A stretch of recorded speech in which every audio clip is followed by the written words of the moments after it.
اللہ وبرکاتہ۔ میں آپ کا میزبان سید ریحان علی۔ موضوع ہے علم، اور علم کے حوالے سے انشاءاللہ ہمارے پاس شیخ صاحب موجود ہیں، اور شیخ کا تعارف آپ جانتے ہیں شیخ صاحب کو کہ شیخ فضل حق مدرس بھی ہے جامعہ تعلیم الاسلام محمدیہ میں، خاص علی گوڈ میں پڑھاتے ہیں شیخ صاحب۔ انشاءاللہ ان سے ہم سیکھیں گے، اور جو شیخ صاحب نصیحتیں فرمائیں گے ہم کریں گے کہ شیخ صاحب سے سوالات کریں، اور شیخ صاحب جو ہے علم کے حوالے سے ہماری رہنمائی۔ السلام علیکم ورحمۃ اللہ وبرکاتہ۔ وعلیکم السلام۔ اللہ فرماتے ہیں کہ علم ایک ایسا خزانہ ہے جس کو سوال کے ذریعے، سوال کی کنجی کے ذریعے کھولا جاتا ہے۔ تو شیخ صاحب سے ہم وہی سوالات کر رہے ہیں، سوالات کا سلسلہ جاری ہے ہمارا۔ اگلا سوال آپ سے یہ ہے کہ دنیاوی علم کے حوالے سے بات ہوگی، اس کی اقسام، کون سا علم سیکھنا چاہیے، اور سیکھنے کی حیثیت یہ ہے نیت خالص اللہ رب العالمین کے لیے ہو۔ کیا انسان پر یا مسلمان پر کوئی علم ایسا ہے جو فرض ہے، دنیاوی علم ہو یا دینی علم ہو؟ کون سا علم ہے جو انسان پر فرض ہو سکتا؟ یا دینی علم میں بھی ایک شخص اگر علم حاصل کرتا ہے تو وہ ہر چیز کا، فقہ کا علم، مسائل کا علم، احکام کا علم یا عقیدے کا، سارے علوم پر وہ دسترس حاصل نہیں کر سکتا، تو اس میں بھی اس کے اوپر جو فرض ہے وہ کون سا علم ہے؟ دیکھیں، اللہ کے رسول صلی اللہ علیہ وسلم کا فرمان ہے، سنن ترمذی میں ہے کہ طلب العلم فریضۃ علی کل مسلم، کہ علم کا سیکھنا یہ ہر مسلمان پر فرض ہے۔ ٹھیک ہے، اب علم کا سیکھنا ہر مسلمان پر فرض ہے، اور شروع میں آپ نے قرآن کی آیت تلاوت کی، فَعْلَمْ أَنَّهُ لَا إِلَهَ إِلَّا۔ ٹھیک ہے، اب یہ علم رکھیے، یہ جانیے کہ اللہ کے علاوہ کوئی عبادت کے لائق نہیں، اور پہلی وحی جو نبی علیہ السلام پر نازل ہوئی کیا؟ اقرا، آپ پڑھیے۔ مقصد یہ کہ علم حاصل کرنا ہر مسلمان مرد پر، عورت پر، جوان پر، بوڑھے پر، جو ذی شعور ہے، عقل مند ہے، ٹھیک ہے، اس پر فرض ہے، ضروری ہے۔ اب مسئلہ ہے کہ کون سا علم؟ تو جب ہم اس کی تفصیل میں جاتے ہیں تو علم کی دو قسمیں ہیں، ایک مفصل علم، ایک مجمل علم۔ تفصیلی علم اور اجمالی علم۔ جو اجمالی علم ہے علماء اس کو ضروریات دین کہتے ہیں۔ کیا کہتے ہیں؟ ضروریات دین۔ ضروریات دین کا مقصد یہ ہے کہ وہ عقائد، وہ احکامات کہ جن سے ہر مسلمان کو واسطہ ہے، جب ان سے ہر مسلمان کو واسطہ ہے تو اس پر سیکھنا بھی ضروری ہے۔ صحیح بخاری میں کتاب البیوع میں امام بخاری رحمہ اللہ نے تعلیقت عمر رضی اللہ عنہ اور علی رضی اللہ عنہ سے نقل کیا ہے کہ وہ بازار میں چکر لگایا کرتے، اپنی دور خلافت میں بازار میں چکر لگایا کرتے، اور ہر بیع کرنے والے، خرید و فروخت کرنے والے سے پوچھتے تھے کہ یہ مسئلہ کیسا ہے، وہ مسئلہ کیسا ہے، ایسا ہو تو پھر کیا ہے، حلال ہے، حرام ہے، مطلب بیع کاروبار کی تفصیل۔ اگر انہیں معلوم ہے تو ٹھیک ہے، اور اگر معلوم نہیں ہے تو انہیں مسجد نبوی بھیجا کرتے، مسجد کوفہ بھیجا کرتے کہ جائیں آپ علم حاصل کریں، پھر آپ آ جائیں کاروبار کے۔ معلوم یہ ہوا کہ آپ کا جس چیز سے واسطہ ہے وہ علم آپ نے حاصل کرنا ضروری ہے۔ آپ نماز پڑھ رہے ہیں، نماز کے مسائل کا علم ہونا ہر مسلمان کے لیے ضروری ہے۔ ایک تو ہے نماز، یعنی کہ ایک مسلمان پر یہ ضروری ہے کہ وہ معلوم کرے کہ 5 نمازیں فرض ہیں۔ دوسرا، کتنی رکعتیں ہیں یہ معلوم کرے، ٹھیک ہے، یعنی کہ اوقات، پھر کمیات کتنی تعداد ہے، پھر اس کے بعد کیفیت کیا ہے۔ ہر مسلمان پر ضروری ہے کہ وہ کیفیت معلوم کرے کہ اس نماز کی کیفیت کیا ہے، نبی علیہ السلام کا طریقہ کیا ہے، ٹھیک ہے، تب جا کر جو ہے وہ پھر یعنی کہ وہ اس عمل کو کر سکتا ہے۔ اب بغیر عمل کے علم، بغیر علم کے عمل، یہ دونوں ناکارہ ہے۔ اسی لیے اللہ نے فرمایا فَعْلَمْ أَنَّهُ لَا إِلَهَ إِلَّا اللَّهُ، ٹھیک ہے۔ ایمان کتنی بڑی چیز ہے، لیکن اللہ نے قرآن کریم میں کئی جگہوں پر علم کو ایمان پر مقدم کیا۔ اوتوا العلم والایمان، وہ لوگ کہیں گے جن کو علم دیے گئے اور ایمان دیا گیا، مطلب علم پہلے ہے، ایمان بعد میں۔ امام بخاری رحمہ اللہ نے باب ہے، باب ما جان ان العلم قبل القول والعمل، علم جو یہ قول اور عمل سے پہلے، اور یہ آیت لا فعلم انه لا الہ الا اللہ، اور نبی صلی اللہ علیہ وسلم جب کسی کو تبلیغ کرتے تو سب سے پہلے کیا ہے؟ قولوا لا الہ الا اللہ ان الحمد للہ، یعنی کہ تبلیغ علم کے بعد پھر وہ تفصیلات ہے. ٹھیک ہے. پھر اس میں ایک اہم بات یاد رکھیں، یعنی کہ ہم یہ جو باتیں کر رہے ہیں نا، یہ اس معاشرے کی بات ہے جس معاشرے میں علم پھیلا ہوا، علماء موجود ہو، اہل علم ہر طرف پھیلے ہوئے. ٹھیک ہے. اب ہر مسلمان پر ضروری ہے، زکوٰۃ ہے مثال کے طور پر، اس کے پر ضروری ہے کہ وہ جا کے علماء سے رابطہ کرے اور زکوٰۃ کے احکام اور مسائل معلوم کرے. حج کرنے جا رہے علماء سے رابطہ کرے، حج اور عمرے کے احکام و مسائل معلوم کرے، یعنی کہ جس چیز کا اس کے ساتھ واسطہ ہے وہ معلوم کرے. لیکن دوسرا وہ لوگ ہیں کہ جن کے معاشرہ جو ہے نا ہمارے ملک پاکستان کی طرح نہیں، مثال افریقہ یا اندرون سندھ میں رہنے والے لوگ ہیں، یا ایسے لوگ ہیں جہاں علم اور شعور نہیں پہنچا.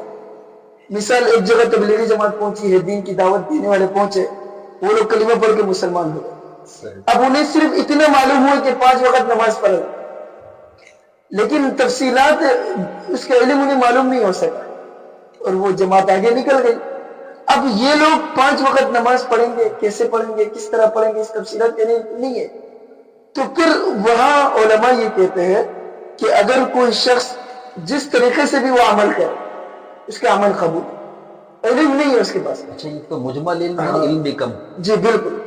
اس کی دلیل کیا؟ صحیح بخاری میں روایت ہے، عمار بن یاسر رضی اللہ عنہ آیت تیمم اتری، وَإِن كُنتُمْ جُنُبًا، مطلب اگر تم جنبی ہو یا مسافر ہو اور پانی نہیں ملے تمہیں تو پھر فَتَيَمَّمُوا صَعِيدًا طَيِّبًا، پاک مٹی سے جو نا تم تیمم کرو. اب جب یہ آیت اتری تو عمار بن یاسر رضی اللہ عنہ اور عمر بن خطاب رضی اللہ عنہ، صحیح بخاری مسلم کی روایت ہے، دونوں نکلے تھے ایک جگہ، نبی علیہ السلام نے ان کو بھیجا، دونوں کو احتلام ہوا تو عمار رضی اللہ عنہ جو ہے وہ زمین پہ لوٹ پوٹ ہوئے. تفصیل حدیث ہے.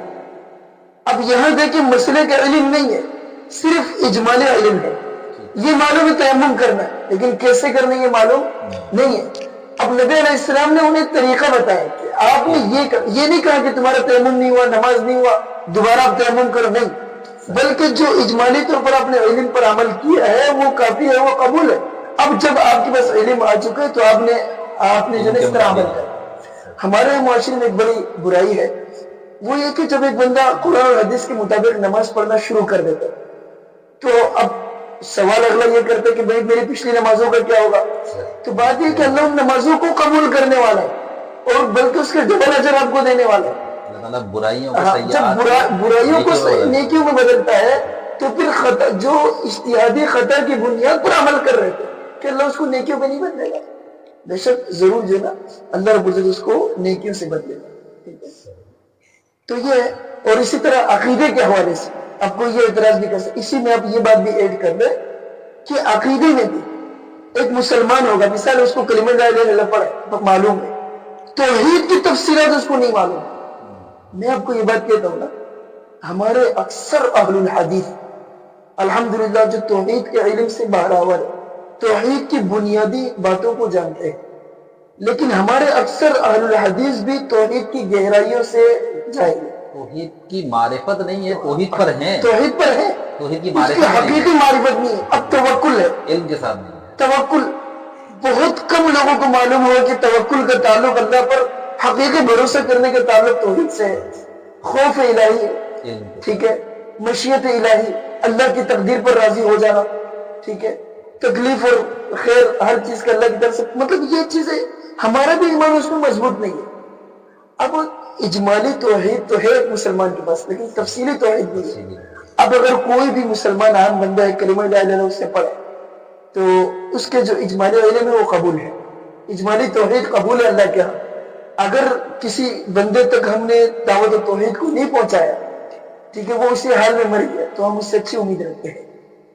دلیل کیا ہے؟ وہ روایت ہے صحیح بخاری وغیرہ کی، جس بندے نے کہا تھا کہ مجھے جو ہے آگ میں جلا دینا، راکھ میرے جو ہے سمندر میں اور ادھر ادھر پھینک دینا، لئن قدر اللہ علیہ، اگر اللہ مجھ پر طاقت رکھے گا. مقصد کہ اس کو شک تھا. امام ابن تیمیہ رحمہ اللہ یہ فرماتے ہیں مجموع الفتاوی میں کہ اس کو شک تھا لئن قدر. اور دوسری بات ہے کہ جلنے کو اس نے حکم دیا کیونکہ اس کے پاس علم نہیں تھا. تو مؤاخذہ جو ہے اللہ کی طرف سے جو پکڑے وہ علم کے بنیاد پر ہے، جتنا علم ہے اس کی بنیاد پر. یہ ساری چیزیں جو ہیں اللہ تعالیٰ رحمت اللہ اور اللہ تے ناؤ بھی دی کہ اس میں آ بالکل بالکل. تو خلاصہ یہ اس بات کا اجمالی علم جو ہے یہ ہر مسلمان پر ضروری ہے, ضروریات دین ہر مسلمان پر تفصیلی علم کے لیے کوشش کرنا چاہیے کہ انسان سیکھے, حد الامکان اس کو سیکھنا چاہیے. اچھا, ہمارے اسلاف نے ویسی باتیں دین یہاں تک پہنچایا, علم یہاں تک پہنچایا, لیکن انہوں نے علم حاصل کرنے کے لیے کتنی محنتیں کریں, کتنی کوششیں کریں, اور آج ہم کتنی کوششیں کرتے ہیں. کہ ان کی جو کوششیں ہیں اس کا کچھ ذکر کریں گے. علم حاصل کرنے کے لیے انہوں نے کیا کیا محنتیں اور کیا کیا تکالیف برداشت کی ہیں, کس طریقے سے علم کو حاصل کیا. دیکھیں, علم شرعی سب سے پہلی تکلیف تو اللہ کے رسول صلی اللہ علیہ وسلم نے حاصل کی. ٹھیک ہے, علم کو حاصل کرنے کے لیے صحیح بخاری کی روایت ہے نا کہ جبریل علیہ السلام نے مجھے اپنے سینے سے دبایا, اتنا دبایا کہ میں مطلب تکلیف کی شدت مجھے محسوس ہونے لگی. اسی طرح امام بخاری رحمہ اللہ نے جو دوسری حدیث ذکر کی ہے, فرمایا کہ اپنی صحیح بخاری میں کہ وحی جو میرے اوپر اترتا ہے نا تو وہ ایسے ہو سکتا ہے جیسے سلسلۃ الجرس, گھنٹی جب بجاتے ہیں نا کوئی, تو ایک تو لوہے کی وہ آواز ہوتا ہے, یا تو وہ سختی مراد ابن حجر رحمہ اللہ فرماتے فتح الباری میں, یا تو وہ آواز کی سختی مراد ہے. یعنی کہ آواز جب گھنٹی آپ کے قریب آ رہے ہو تو آواز کان میں درد ہوتا ہے, تو بہرحال انسان سے برداشت نہیں ہوتا. تو علم کے لیے پہلی تکلیف تو نبی علیہ السلام نے حاصل کی اس اعتبار سے. اور باقی صحابہ کرام کا اگر ہم دیکھیں تو مکہ میں جو صحابہ تھے, دار ارقم جو پہلا مدرسہ بنا, تو کتنی تکلیفوں پر اس مدرسے کو چلائیں گے چھپ کے. ہاں, کئی وہ علی رضی اللہ عنہ کے بارے میں روایتیں ہیں, کئی دیگر صحابہ کرام کے بارے میں روایتیں ہیں کہ وہ کیسے ایک دوسرے سے چھپ کے جو ہے نا علم حاصل کرنے کے لیے دار ارقم جایا کرتے. جب کسی کو پتہ چل جائے اس مدرسے کا طالب علم ہے تو اس کی جو نا عوامی جو نا کاروائی اس کے اوپر ہوتی.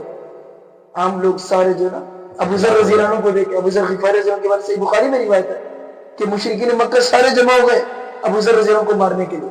ٹھیک ہے, اس نے جب کلمہ لا الہ الا اللہ سب کے سامنے جو نا پڑھا ہے ابو ذر غفاری رضی اللہ, تو اس تکلیفوں سے گزرے ہیں وہ صحابہ.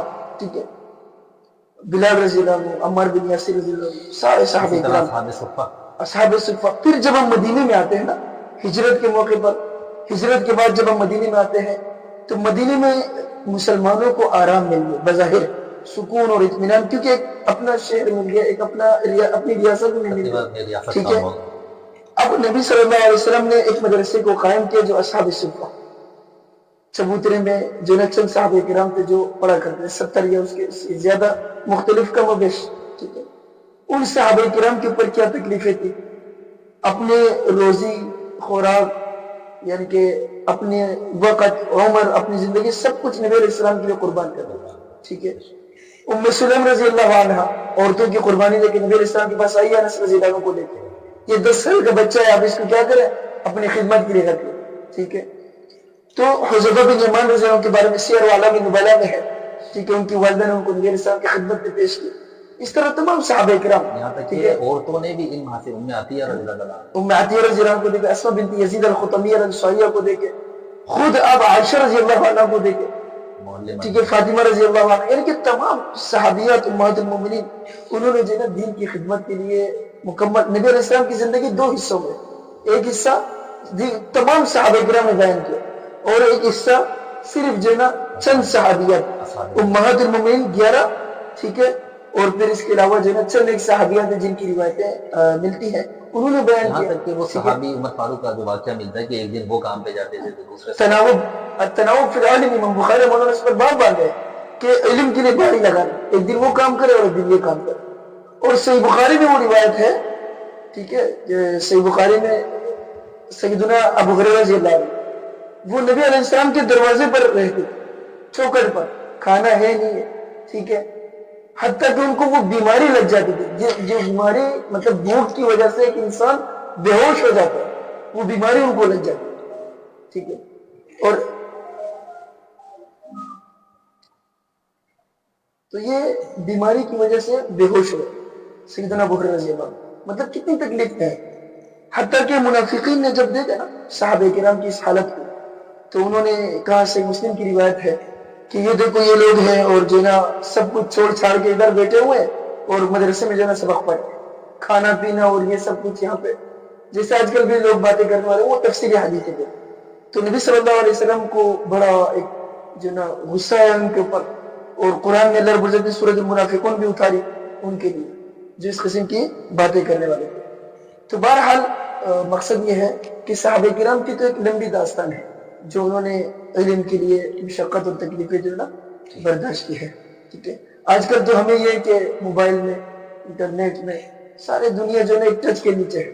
ٹھیک ہے, تو اس وقت صحابہ پورے دن نبی علیہ السلام کے پاس. اچھا, یہ کوششیں اور محنتیں اور تکالیف حصول علم کے لیے سفر کیا انہوں نے, سفر کرنا, پھر اس کے سفر میں بھی اجر ہے, پھر علم حاصل کرنا. ہمارے اسلاف نے یعنی کہ ہم صحابہ کرام پھر تابعین تبع تابعین محدثین نے جو حدیثوں کو جمع کیا, تو یہ سفر کرنا کیا کہتے ہیں حصول علم کی, اس کی کیا اہمیت ہے؟ دیکھیں علم جو ہے, علم کے لیے سفر یہ اجتہاد میں سے, محنت میں سے, کوشش میں سے, یعنی کہ جس مشقت کا اپنے پیچھے ذکر کیا. اور قرآن کریم میں بھی اللہ رب العزت نے فرمایا کہ فلولا نفر من کل فرقۃ منهم طائفۃ, کیوں نہیں نکلتا ہر بڑی جماعت سے ایک چھوٹی جماعت کی وہ کیا کرے, دین کا فقہ حاصل کرے. ٹھیک ہے, دین کا فقہ حاصل کرے, تفصیل دین کا. وہ جو آپ کا پہلا سوال تھا نا اس کا کچھ ایک باقی تو میں ابھی تفصیل دین کا علم حاصل کرے, یعنی کہ باقی جو پیچھے ہوں گے ان کے پاس اجمالی علم ان کا کافی ہے. تفسیر دین کے لیے ایک جماعت نکلے گی جو پھر آگے انہیں دین سکھائے گی. ٹھیک ہے, تو یہاں نکلنے کا ذکر ہے. نبی صلی اللہ علیہ وسلم نے فرمایا کہ جو طالب علم جو ہے من سلک طریقا یطلب فیہ علما یبتغی بہا وجہ اللہ, تفصیل حدیث اور مختلف الفاظ مختلف سندوں کے ساتھ موجود ہے صحیح مسلم وغیرہ میں کہ جو شخص طالب علم کے لیے نکلتا ہے, سفر کرتا ہے, ٹھیک ہے, اور اللہ کی رضامندی مقصود ہے, تو ایسا جو شخص ہے وہ فرشتے جو ہے نا اس کے پاؤں کے نیچے پر بچھاتے ہیں. ٹھیک ہے, اس کے پاؤں کے نیچے فرشتے پر بچھاتے ہیں. تو بہرحال تو یہ تفصیل حدیث ہے. جہاں تک سفر کی بات ہے, علم کے لیے سفر کرنے کی بات ہے, تو میں آپ کو یہ کہتا ہوں کہ سب سے لمبا سفر علم کے لیے اللہ کے رسول صلی اللہ علیہ وسلم نے کیا. اگرچہ علم کے لیے سفر کی ابتدا جنت میں ہوا. آدم علیہ السلام کو اللہ نے کہا کہ ادب المفرد میں امام بخاری رحمہ اللہ نے ذکر کیا, آدم علیہ السلام کو کہا کہ آدم آپ جاؤ اذهب الى هؤلاء النفر من الملائکہ, آپ جائیں ان فرشتوں کی طرف جو فرشتے بیٹھے ہوں اور ان پر آپ سلام کریں. فاستمع بما يحيونك, اور جو جواب وہ دے رہے ہیں آپ اس جواب کو غور سے سنو.